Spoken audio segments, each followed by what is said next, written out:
हमारे सभी व्यूअर्स को बहुत बहुत जय जय श्री सीताराम। और आज मकर संक्रांति पर मैं आप सभी को बधाई दे रहा हूं, लेकिन जब तक ये वीडियो अपलोड की जाएगी तब तक बहुत समय हो जाएगा। लेकिन आज का विषय मेरा ये है कि हनुमान बाबा की पूजा किस तरीके से की जानी चाहिए जिससे हमारे जीवन में सुख समृद्धि मान सम्मान की बढ़ोतरी हो। क्योंकि देखिए आजकल का ये जो व्यवहारिक जगत है इसमें हम सभी को पैसे की उपयोगिता से हर कोई परिचित है। हम सभी को पैसे की आवश्यकता होती है, लेकिन तमाम व्यक्ति जब आर्थिक तंगी से गुजर रहे होते हैं तो मन में एक इच्छा होती है कि अगर मेरे पास ये पैसे की तंगी ना होती तो मैं अपनी बीमारी का इलाज करवा लेता, मेरे को जो चीज़ मन पसंद आ रही है मैं उसको खरीद लेता, या फिर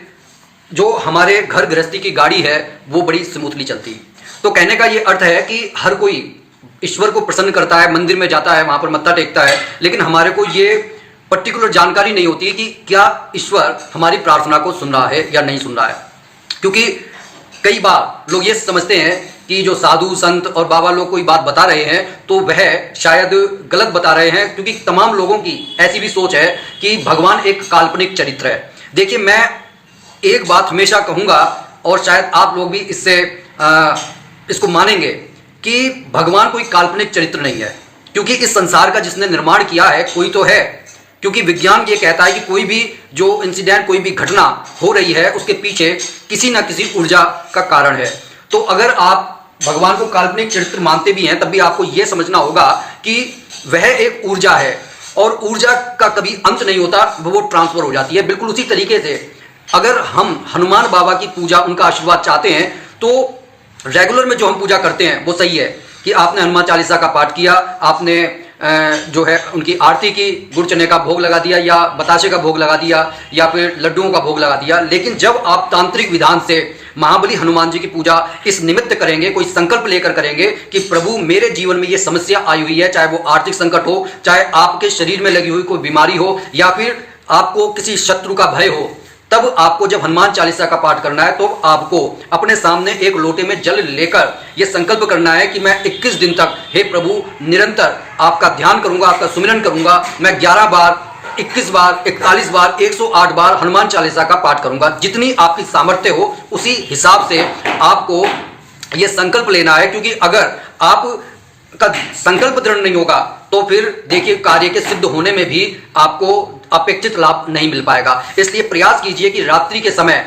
एक लाल कपड़े पर एक मतलब चौकी पर लाल कपड़ा बिछाकर हनुमान जी की मूर्ति को या उनकी तस्वीर को आप स्थापित कीजिए, लाल फूलों से उनका स्वागत कीजिए, लाल माला उनको पहनाइए और आप जिस आसन पर बैठेंगे वह भी लाल ही होगा। इसके बाद में जल भरकर रखिए, गुड़ चने का भोग रखिए और संकल्प लीजिए कि हे प्रभु मुझे पूजा करनी नहीं आती, लेकिन मैं आपकी शरण में आया हुआ हूं, मेरे ऊपर ये संकट छाया हुआ है, इस शत्रु का मेरे को भय है या फिर मेरे शरीर में ये बीमारी घर कर गई है, हे प्रभु मेरे को आप इससे निजात दिलवाइए, मुझे इससे छुटकारा दिलवाइए। हे प्रभु आप तो वह हैं कि जिनके बिना परम पिता परमात्मा के कार्य नहीं बन पाए, तो मुझ साधारण आदमी के पास ऐसी कौन सी परेशानी है जिसे आप दूर नहीं कर सकते। ये कहकर आप 21 दिन का, 41 दिन का, 11 दिन का, 108 दिन का संकल्प लीजिए और साथ ही ये संकल्प भी लीजिए कि मैं आपको 11 बार, 21 बार, 41 बार, 108 बार हनुमान चालीसा का पाठ करके सुनाऊंगा। अंत में आप हनुमान जी की आरती करें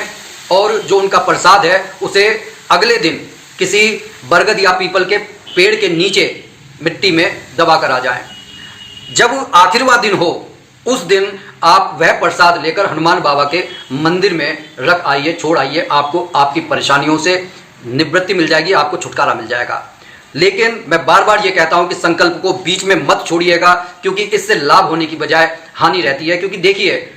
आप नॉर्मली भी संसार में देख सकते हैं कि आपने किसी से कोई वादा किया, चाहे आप छोटा सा वादा किया है कि हम शाम को अपने बच्चे को आइसक्रीम खिलाने लेकर जाएंगे या मॉल में कोई शॉपिंग करवाएंगे या कोई फिल्म दिखाने के लिए ले जाएंगे या कल को हम आपको ये कोई भी चीज़ खरीद देंगे। लेकिन अगर आप उस वादे को नहीं निभाते तो आप सोच सकते हैं कि जिसके साथ आपने वादा किया है उसको कैसा लगता है। बस इस विचार को धारण करके ही आप कोई संकल्प कीजिए, आपको 100% लाभ मिलेगा। कैसी लगी ये जानकारी कमेंट करके जरूर बताइएगा। बोलिए जय जय श्री सीताराम।